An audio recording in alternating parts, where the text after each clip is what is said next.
2600년 전에 느부갓네살이 예루살렘을 침공을 했습니다. 그때 얼마나 강력한 군대로 이 예루살렘을 침공했는지 거의 초토화가 됐습니다. 당시 성 안은 모든 좋은 것들이 다 빼앗겼고 노략을 당했습니다. 아니, 예루살렘 안에 있던 청년들이 숫자가 적지 않은데 쓸만한 청년이죠. 무려 만여 명이 포로로 바벨론에 붙잡혀 갔습니다. 그 포로 중에 25살, 25세 된 에스겔이 포함되어 있었죠. 나름 하나님을 향해서 온 열정, 정말 모든 충성을 다 바치는 귀한 청년이었기에 우리 하나님은 바벨론 그발 강가에서 이 에스겔을 다시 한번 콜링하십니다. 에스겔아, 너를 통해서 지금 이 핍박받고 고난받는 민족을 다시 한번 회복시키기를 원하는데 내가 너에게 보이는 환상과 들려주는 모든 말들을 한번 전해봐라. 이것이 하나님께서 에스겔에게 당부한 내용입니다. 여러분, 에스겔은 그 시대와 필요한 용기와 희망을 선포하는 소망의 선지자, 이런 부르심이 있었거든요. 그런데 그대로 할 수 있으면 얼마나 좋겠습니까? 그에게 비극적인 일이 또 벌어졌습니다. 왜냐하면 바벨론 군대가 2차 침공을 또 한 거예요. 예루살렘을 또 들어갔는데 이번 침공 때는 완전 초토화를 시키는데 어느 정도까지냐, 시드기야 왕을 먼저 자녀들을 시드기야 왕이 보는 앞에서 아주 잔인하게 진멸을 했죠. 그리고 그 왕의 눈을 뽑았습니다. 뿐만 아니라 그를 묶어서 끌어가지고 손발을 묶고 말에 매달아 끌어다가 아주 처참하게 죽게 했습니다. 이것은 곧 이스라엘 백성들에게 조국이 더 이상 없다, 아주 낭망이죠. 뿐만 아니라 돌아갈 곳이 없으니까 이제는 울고 또 울고 가장 처참한 상황까지 갔습니다. 그런데 문제가 뭐냐면 에스겔 선지에게 그 사랑하는 아내가 죽는 아픔이 또 찾아온 겁니다. 여러분, 에스겔이 조국이 이미 파멸이 되었고 자기 아내까지 죽은 상황이에요. 자, 이 아픔 가운데, 이 절망 가운데 에스겔의 역할이 너무너무 중요하다. 하나님께서 지금 우리 에스겔을 향한 소명을 주시는데, 여러분, 이것이요 남의 얘기가 아닙니다. 바로 지금 이 현실, 미국과 우리 조국의 현실을 보면 가히 까마득합니다. 금요일날 기도하신 분들은 제가 말씀드렸지만 미국이 17조 달러의 외채를 지금 지고 있는 거 아시죠? 지금 울고 있는 우리 어린아이 하나이에게 5만 불 이상의 빚을 지어놨습니다. 자, 에스겔이요 이 아픔 가운데서 좌절하지 아니하고 백성들을 지금 위로하고 있습니다. 여러분, 이럴 때일수록 소망을 가져야 합니다. 서로가 붙들어줘야 되겠습니다. 용기를 가지십시다. 희망을 버리지 맙시다. 우린 살아야 됩니다. 이럴 때일수록 전능하신 하나님을 의지하고 하나님만 바라보고 나가야 될 것입니다. 외쳤는데요, 그동안 귀를 막고 있었던 백성들이 이제는 에스겔의 말에 귀를 기울입니다. 그렇게 낙심하고 있던 사람들이 에스겔의 설교를 듣기 시작했습니다. 왠지 아세요? 에스겔의 위로와 격려와 희망의 메시지 가운데 그의 아픔이 있었거든요. 그 스스로도 아내가 죽고 가정이 깨어지는 그런 아픔이 있는 것을 보고 그 가운데 서서 하나님의 말씀을 전하고 있기 때문에 이 에스겔의 말이 듣기를 시작했습니다. 여러분, 이제 하나님께서 에스겔에게 무엇을 전하게 하시는지 우리가 한번 에스겔의 환상 속으로 한번 들어갔으면 좋겠는데요. 여러분, 에스겔이 오늘 우리 47장을 읽었지 않습니까? 하나님의 사자에 이끌려서 성전에 들어갔더니 성전에서 물이 펑펑 쏟아지기 시작한 거예요. 그 성전에 물이 그렇게 고이는데 하나님의 사람이 말합니다. 한번 걸어보라는 겁니다. 그래서 걸었습니다. 발목까지 물이 찼어요. 찰랑찰랑 물이 넘쳐 흐르는데 또 사방에서 다시 물이 쏟아지기 시작했습니다. 조금 있다가 다시 한번 걸어보라는 권면을 듣고 걸었더니 그 물이 무릎까지 찬 거 있죠. 다시 물이 점점 차오릅니다. 허리까지, 또 나중에는 머리까지 성전 가득하게 물이 찼습니다. 헤엄치지 않고는 능히 건널 수 없는 강물이 된 거죠. 그런데 그 강물이 성전을 한 바퀴 삥 돌더니 이제는 사막을 향해서 달려가는 것 아니겠습니까? 그리고 사해바다에 도착하니까 죽었던 사해바다, 그 바다가 살아나고 물고기들이 펄떡펄떡 뛰면서 놀고 있습니다. 그런데 그 물이 거기서 멈추는 게 아니라 이제는 사막을 돌아서 다시 오는데 강물이 닿는 곳곳마다 숲이 우거집니다. 아주 진귀한 열매들이 주렁주렁 달렸습니다.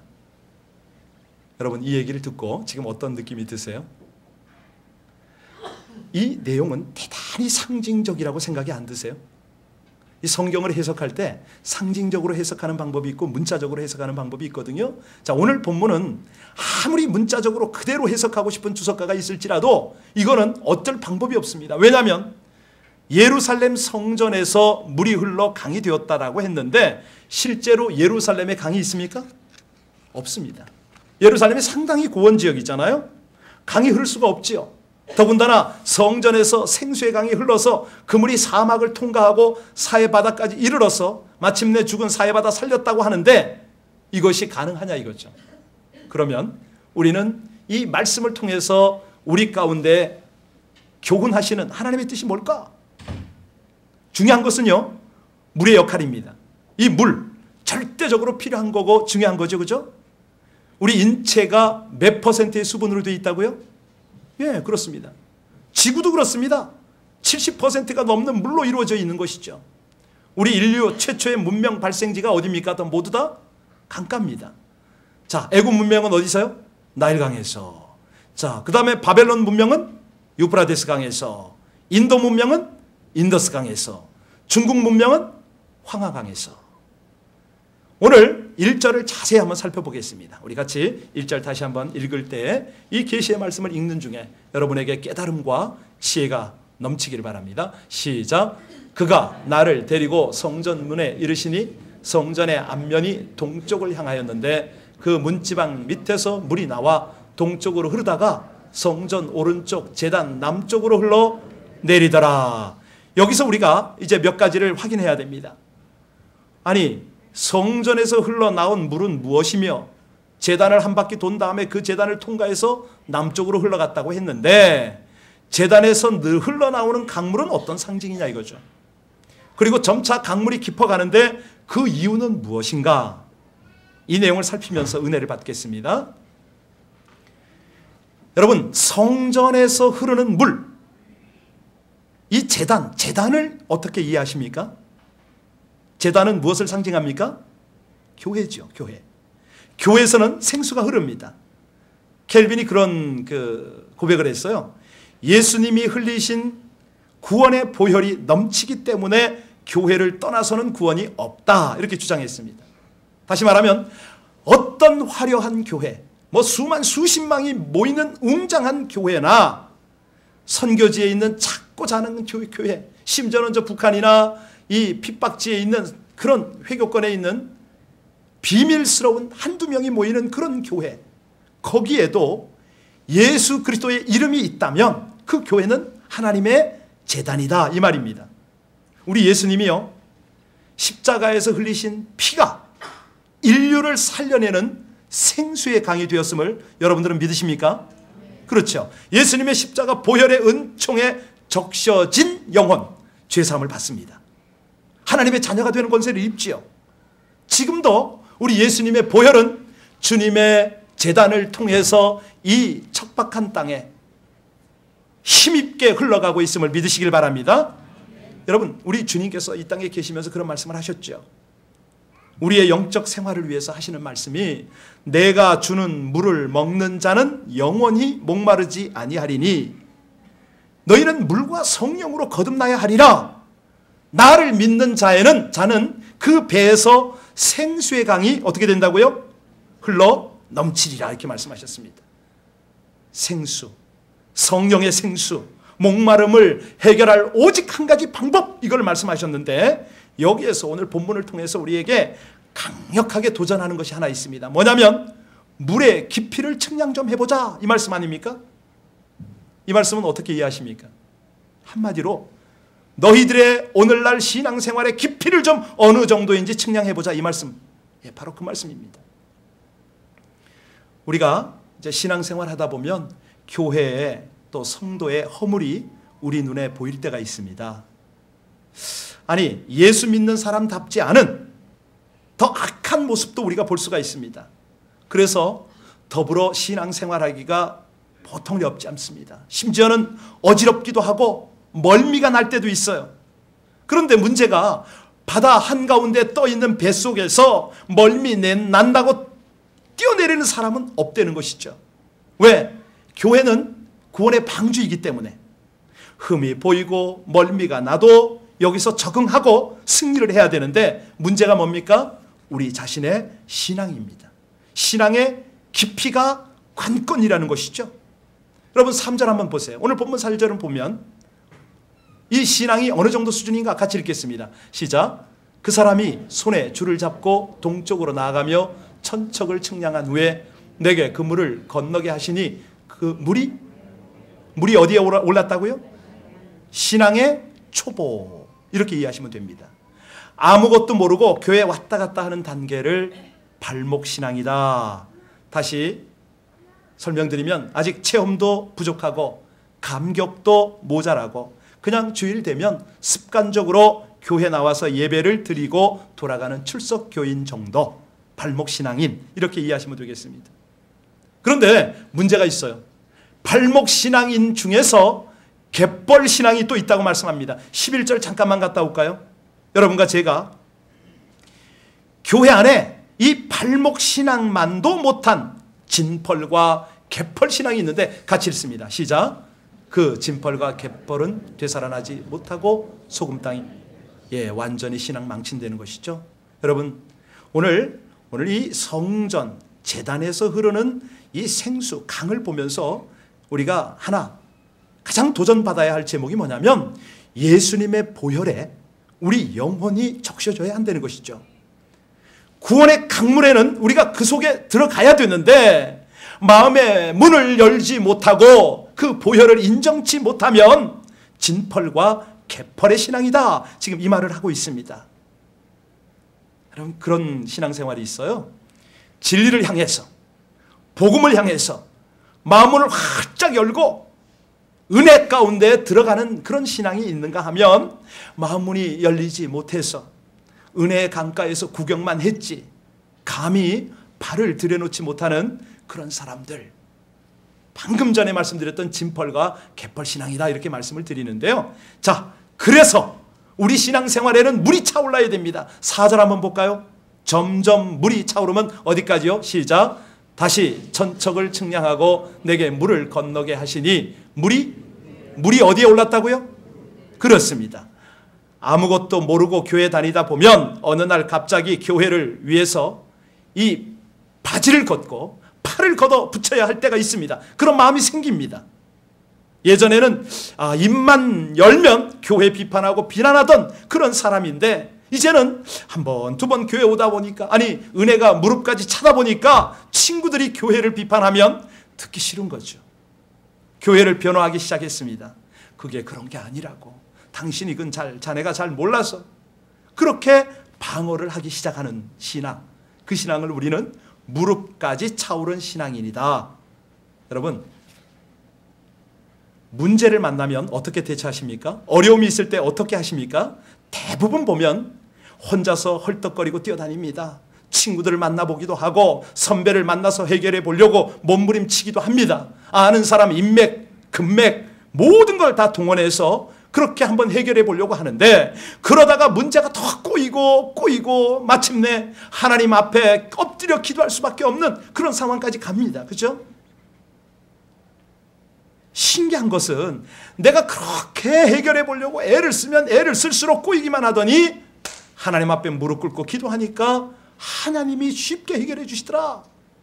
여러분 이 상황을 우리는 어떻게 이해해야 되냐면 무릎이 기도에 적셔지기 시작했다 이렇게 이해해야 합니다. 무릎에 은혜의 강물이 흐르기 시작했다는 거예요. 그래서 은혜의 물이 무릎으로 차올라 기도하는 무릎 신앙으로 성장되어지기를 주님의 이름으로 축복합니다. 예. 여러분 혹시 어릴 때 물찌개 져보신 분 계신가요? 우리 청년들은 잘 모를지도 모르겠는데 예전에는 우물이 멀고 또 이 험해서 물찌개를 덜어 지고 다녔습니다. 근데 이 물찌개를 질 때 요령이 있어야 되지 않습니까? 물을 가득 담으면요 일어서기도 힘들지만 또 한 발 한 발 내디딜 때 물이 출렁거려 가지고 바지 젖고 물 다 쏟습니다. 자, 그래서 뭐 저희 어릴 때는 물을 한 반통쯤 담아서 일어섰어요. 자, 그런데 그때도 이 스텝을 잘 맞추지 못하면 철랑철랑 하다가 몇 번 출랑거리면 물이 다 흘러버리고 없습니다. 얼마나 힘이 든지 몰라요. 그래서요 중요한 것은 물이 됐든 신앙이 됐든 이 안정감이 있어야 됩니다. 안정감이 있는 방법이 뭡니까? 무릎 신앙이거든요. 여러분 빈 수레가 어떻습니까? 요란합니다. 이 가을에 가랑잎은 바시락거립니다. 중심이 없으면 그렇다는 것이죠. 자, 이제 다음 단계는 뭐냐면 4절 후반부에 한번 보세요. 다시 천척을 시작. 다시 천척을 측량하고 내게 물을 건너게 하시니 물이 허리에 오르고. 허리는 중심 부분입니다. 신앙생활 하다 보면 어느덧 나도 모르게 중심이 잡히는 시기가 오지 않습니까? 예를 들어서 성경 말씀 그러면 옛날 역사 이야기, 뭐 이스라엘 이야기, 그러다가 어느 날 갑자기 성경이 와 하나님께서 내게 말씀하시는 거네 깨닫게 됩니다. 정말 성경을 읽다 보니까 막 가슴이 뜨거워집니다. 설레입니다. 어느 순간에는 눈물이 흐르기도 합니다. 감격을 맛보는 거죠. 이걸 보고 바로 허리까지 차오르는 단계다 이렇게 설명할 수 있습니다. 한 남편이요 교회를 와서 제 참 억지로 그렇게 아내 때문에 끌려서 아이들 때문에 할 수 없이 나왔는데 아니 예배를 드리고 나가면서 너무 울어가지고 눈이 벌게진 거예요. 그래서 그냥 겸연쩍고 할 말도 없고 그래서 자기 아내에게 그러더랍니다. 이놈의 교회는 체류탄만 뿌리나. 자기도 모르게 물이 차오르는 거죠. 허리까지 오른 거죠. 그렇죠? 예.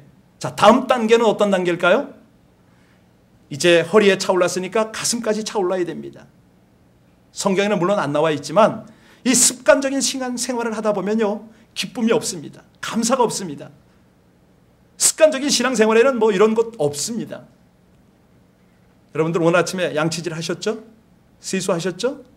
예, 양치질 하면서 여러분들 와 양치질 오늘 아침에 특별히 잘 되네 너무 감사하네 눈물 핑 도신 분 계세요? 습관입니다. 습관. 하나님 앞에서 예배를 드려도 기도를 해도 찬송을 해도 그렇게 습관적으로 하나님을 예배드리면 감격이 없습니다. 심지어는 모태신앙임에도 불구하고 감격이 없습니다. 어떤 능력도 체험할 수가 없습니다. 결국 이것도 못하고 저것도 하기 싫고 이것도 아니고 그런 신앙이 될 수도 있습니다. 우리 주님이 우리에게 원하시는 것이 뭘까요? 마음입니다. 중심. 우리 가슴이 물에 잠기기를 원하세요. 우리들이 기도하면 말씀을 들으면 감격이 있는 가슴이 떨리는 그런 신앙생활을 우리 주님께서 원하십니다. 그런 은혜가 여러분에게 있기를 주님의 이름으로 축복합니다. 새벽기도 오시는 분들은 잘 아세요. 저기 우리 권사님 앉은 그 위치쯤에 앉는 새벽에 4시 45분이면 정확하게 오는 분이 한 분 계세요. 한 몇 개월이 되셨는데 이제나 저제나 말씀을 한번 붙여보나 하다가 어제 새벽에 조금 일찍 제가 기도를 끝내고 복도에서 말을 걸었습니다. 어디 사세요? 그러니까 근처에 산대요. 어느 교회 나가세요? 그러니까 파사데나 있는 모 교회 나가신대요. 어떻게 새벽기도 오시게 되셨습니까? 그랬더니 제가 40년 이상 신앙생활을 했는데 이처럼 새벽기도가 좋고 하나님께서 깨워서 새벽기도를 보내시고 이렇게 은혜 받기는 처음입니다. 그러시더라고요. 아니 말씀이 꿀송이보다 달고 기도가 절로 줄이 잡히고 기도가 드려지는데 얼마나 하나님께서 은혜를 주시는지 모르겠다고 너무 감사합니다. 그러면서 그냥 어제 아침에요. 복도에 서서 그냥 눈물을 막 흘리시는 거예요. 그러면서 그러시더라고요. 집세가 싼 곳에 어플리케이션을 냈는데 아무래도 안 되겠답니다. 이 좋은 교회를 찾았는데 내가 더 이상 이사갈 생각을 하질 않겠다고. 그리고 하나님께서 그냥 이 교회에 출석할 수 있도록 해주시면 참 좋겠다고 그까지 얘기를 하셔요. 여러분, 성경 지식이 아무리 머리가 터질 듯이 쌓여도 가슴에는 아무런 은혜나 감격이 없을 수가 있습니다. 정말 여러분들이 믿으실지 모르겠지만요, 이 머리부터 가슴까지 그 목을 통과하는 약 10cm? 여기를 내려오는데 40년이 그렇게 걸리는 사람도 있다는 거예요.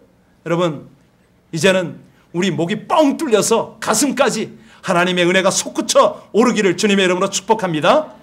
여러분, 정말 그래요. 예수님을 묵상하다가 그 예수님을 생각하다가 그분이 나를 위해서 죽으셨다, 이 생각이 깊어지고 내 마음에 와 닿으면 울지 않을 수가 없잖아요. 그냥 지식적으로 머릿속에만 그분이 날 대속했대, 이거는 아닙니다. 여러분, 성령께서 얼마나 섬세하고 나를 지키시고 내 가운데 동행하시고 모든 필요를 채워주셨는가, 이런 것들을 깨달으면 울지 않을 수가 없다는 것이죠. 우리가 하나님을 만나는 것은 너무 귀한 일입니다. 말씀에 바로 서는 신앙, 헌신하는 신앙, 찬송하는 신앙, 얼마나 하나님 보시기에 아름답고 귀하고 정말 복된 신앙입니까? 그런데 감사가 없다면, 감격이 없다면 그런 기도, 그런 찬송, 이것은 진실하지 못할 수가 있다는 것이죠. 여러분, 감사와 감격이 없는 그런 헌금, 하나님 앞에 뇌물로 비춰질 수도 있다는 것입니다. 그래서 오늘 5절을 가만히 보면 깊은 은혜 가운데 헤엄치는 신앙생활을 하라 말씀하십니다. 우리 같이 5절 다 같이 읽습니다. 시작. 다시 천척을 측량하시니 물이 내가 건너지 못할 강이 된지라 그 물이 가득하여 헤엄칠 만한 물이요 사람이 능히 건너지 못할. 이제는 신앙과 은혜의 단계가 더 깊어지고 있습니다. 여러분이 읽으셨습니다. 이제 강이 되어서 깊이 잠깁니다. 제가 이런 말씀을 한번 드려도 될지 모르겠는데요, 어떤 장로님께 양해를 구하겠습니다. 어떤 임금이요, 공주를 시집 보내려고 용맹하고 총명한 젊은이들을 많이 모았습니다. 장소는 호숫가였어요. 큰 호숫가에서. 근데 그 호수에는요, 날카로운 이빨을 가진 악어떼가 우글우글했습니다. 왕이 한마디 합니다. 누구든지 악어떼가 있는 이 호수를 가로질러서 헤엄쳐 달려오면 이 공주와 결혼을 시키고 나의 사위를 삼겠다. 여러분, 누가 악어밥이 되려고 그러겠어요? 아무도 나서질 않습니다. 그런데 그때 갑자기 한 용감한 젊은이가 호수에 풍덩 뛰어들더니 있는 힘을 다해서 수영을 해서 뛰쳐나왔습니다. 와, 모든 사람이 박수를 치고 놀랬죠. 한마디 했습니다. 어디서 그런 용기가 나왔느냐 물었어요. 그랬더니 그 젊은이가 뒤를 두리번거리더니 배장로님이 이때 배장로님이 한마디 하시고, 누가 날 밀었어? 누가 날 밀었어? 여러분, 그렇잖아요. 내가 뛰어들었다고 생각하시든 떠밀려 뛰어들었다고 생각하시든 우리는 하나님 앞에서 신앙생활을 시작했습니다. 그렇죠? 자, 그런데 문제가 뭐냐면 이 하나님의 큰 은혜의 강물에서 헤엄치며 노는 즐기는 사람이 있는가 하면 무에 빠져서 허우적거리고 그냥 날 살려라고 하는 사람이 있어요. 교회에 하나님의 은혜가, 하나님의 생수가 아무리 넘쳐 흘러도 그 속에서 허우적거리고 물 마시고 괴롭고 힘들어하는 사람이 있는가 하면 헤엄치고 노는 사람이 있다는 것이죠. 여러분, 신앙이 어떤 차원을 원합니까? 그냥 얕은 물에서 헤엄치는 단계를 지나려는 것이에요. 깊은 물에서 그렇게 마음껏 헤엄치며 즐기는 차원이 있다는 것이죠. 어떤 사람은 깊은 물이 너무 무섭다고 합니다. 그 깊은 물, 그 속에 가면요, 오히려 힘을 빼면 몸이 떠지는 그런 물이 될 수도 있잖아요. 그렇죠? 저는 바닷가에서 자랐기 때문에 이런 원리를 압니다. 힘만 빼면 몸이 떠요. 여러분, 하나님의 능력으로 살아가는 신비스러운 세계가 똑같거든요. 내가 애쓰고 노력하는 것이 그것만이 믿음이 아니고 저절로 믿어지는 은혜의 단계가 온다는 것이에요. 깊은 물속에 들어갈 때에 완전히 거기서 내가 죽을 것 같지만 바닥에서 내 다리를 띄고 나면 내 몸이 떠오르는 것을 느낄 수가 있다는 것이죠. 그냥 헤엄치며 살 수 있는 은혜의 세계가 준비되어 있는 것을 느끼게 된다는 것입니다. 선택하십시오. 인생을 쫓기듯 살 수가 있습니다. 또 어떤 인생은 철저히 계획하고 준비해서 살아갈 수도 있습니다. 그런데 정말 그보다 더 깊은 은혜의 세계는 따로 있다는 것이죠. 바로 우리 하나님 앞에 우리 자신을 내어 맡기고 살아가는 믿음의 삶을 사시기를 주의 이름으로 축복합니다. 토마스 아킨퍼스가 그런 말을 했어요. 그리스도를 본받아라는 책을 쓰면서 십자가를 쥐되 억지로 지지 말라. 이왕 십자가를 지려면 기꺼이 지라. 그러면 십자가가 너희를 짊어져 줄 것이다. 여러분, 하나님 앞에서 신앙생활을 하되 가장 정직하게 가장 헌신적으로 한번 신앙생활 한번 해보십시오. 하나님께 맡겨놓고 그렇게 한번 살아보십시오. 하나님의 것을 도적질하지 마시고 하나님이 아파하시는 그 일을 찾아서 하지 마시고 정말 내 발이 세상에서 떨어지면 죽을 것 같더라도 이제 하나님의 신비한 세계를 확신하며 그 속에 한번 들어가 보시라는 거예요. 오늘 성전에서 흐르는 환상을 우리가 잠깐 나눴습니다. 여기에서 저와 여러분이 받아야 하는 가장 소중한 교훈은 무엇일까요? 오늘 전후 문맥을 통해서 이 비극 속에 용기와 희망을 선택한 에스겔, 그 에스겔에게 하나님의 권능이 임했다. 잊지 마십시오. 포로로 끌려와서 고생을 죽도록 하고 이제 돌아가고 싶었던 조국이 망해버렸고 사랑하는 아내가 죽었어요. 이런 비극 속에서도 백성을 위로했다는 것이에요. 더욱 하나님께 가까이 가서 배웠다는 것입니다. 하나님의 뜻을 구했다는 것이죠. 이러한 깊은 신앙을 추구하는 에스겔, 또 여러분 하나님께서 강력하게 붙들어 쓰실 것을 믿습니다. 두 번째는요, 이 고통 중에 에스겔이 고통받는 이들을 어루만질 때 바로 그때 강력한 능력이 나타났다는 것입니다. 고통을 겪어본 사람만이 다른 사람의 고통을 더 깊이 이해할 수가 있고요, 더 효과적으로 어루만져 줄 수가 있습니다. 고통을 겪고 있었던 에스겔은 고통받은 동족을 위해서 더 진실하게 일할 수가 있었던 것이죠. 오늘날도 마찬가지입니다. 어떤 사람이 사고를 당해가지고 한쪽 다리를 잘랐습니다. 그런데 한 사람이 가서 병문안을 간 거예요. 손을 탁 잡고 위로해 줬습니다. 아유, 그만하면 다행이야. 위로했거든요. 그때 그 환자가 뭐라고 그랬는지 아세요?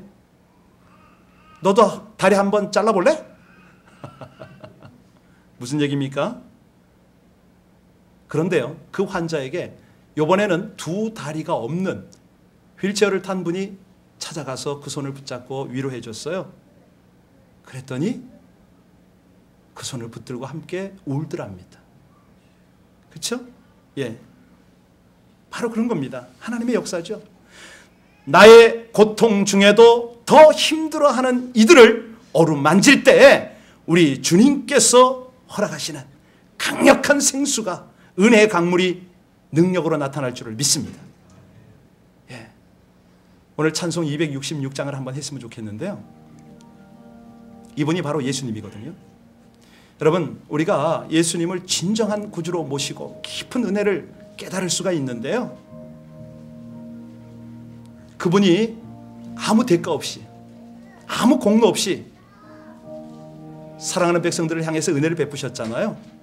찬송가 보지 마시고 그냥 이 마무리를 잘 들으세요. 우리 생명에게 가장 필요한 요소가 있습니다. 뭐죠? 햇빛과 공기와 물입니다. 근데 이 귀한 것들은 어쩜 그렇게 값없이 주어지는지 모릅니다. 그런데 우리 인생이요, 더 값비싸고 더 맛있는 요리를 먹기 위해서 목숨을 걸고 있다는 것이죠. 세상에 어떤 부귀 영화보다 더욱 귀한 주님의 은혜가 있는데, 그분의 대속의 은혜가 있고 영생과 부활의 은혜가 있는데 여기에 감격이 안 되면 어쩌자는 것입니까? 우리가 주님의 깊은 은혜를 찬송하면 가장 낮은 곳으로 오신 우리 주님께서 우리에게 가장 귀한 천국을 열어주십니다. 우리가 그 대속의 은혜, 구원의 은혜, 그 은혜의 깊이를 따라서 내 신앙을 이제 발목 신앙에서 허리 신앙으로, 가슴 신앙으로, 머리까지 잠기는 그 은혜의 신앙으로 나오기를 하나님이 얼마나 원하십니까? 오늘 우리가 6절부터 12절까지를 해야 되는데 이 설교를 하게 되면 너무 좋아하세요. 그런데 안 할 겁니다. 6절부터 12절까지 내용이 뭐죠? 그 신앙의 강물이 흘러가는 곳이면 모든 생물이 살아난다는 것입니다. 생물이 번성합니다. 나무들이 무성하고 열매가 끊임없이 맺힙니다. 하나님의 영광과 권능이 나타나서 마른 뼈가 살아나고 사막의 강이 흐르면서 이제 우리가 이제 48장이면 마무리인데 그까지 48장까지 가면요 이제는 이스라엘 땅을 분배합니다. 하나님이 땅을 나눠주세요. 우리 뭐 그렇게 얻어서 하나님께 복을 받아서 하나님을 섬기고 하나님을 예배하는 그 수준 가겠습니까? 여러분, 오늘 47장은요 사실은 내일 할 큐티인데 왜 땡겼는지 아세요? 이 47장을 하나님께서 우리 교회에게 주신 말씀이거든요. 친히 주셨어요. 그러시더니 성전을 사랑하는 여러분들에게 끊임없이 하나님께서 은혜를 주신 거 아세요? 저는 압니다. 저는 여러분들 위해서 기도하면 하나님이 다 떠오르게 하세요. 다 하나하나를 감사하게 하세요. 왜냐하면 우리 교회와 여러분들을 통해서 영광과 권능을 나타내시기로 하나님께서 결정하셨기 때문입니다. 다시 한번 당부드립니다. 스스로 자신의 신앙을 측량하십시오. 내 신앙이 발목 신앙인가? 어려움을 만날 때마다 무릎을 꿇고 무릎을 적셔서 하나님의 응답하실 수밖에 없도록 그렇게 무릎으로 가는 신앙인가? 아니면 하나님의 나라의 중심이 잘 잡혀진 허리 신앙인가? 늘 주님만 생각하면 감격이 있고 감동이 있고 그래서 하나님 앞에 떨리는 영혼으로 주님을 만나는 가슴 신앙인가? 아니 이 모든 것들을 이제는 뛰어넘어서 그 은혜의 강물 안에서 주님과 함께 헤엄치며 은혜를 파도를 타고 나누는 그 신앙인가? 우리 찬송 다 같이 부르실 때 자리에서 다 같이 일어나서 함께 찬양합니다. 이 하나님 앞에 찬송을 드리고 하나님 제가 주님의 은혜를 찬송할 것입니다. 주님의 풍성한 그 사랑을 찬양할 것입니다.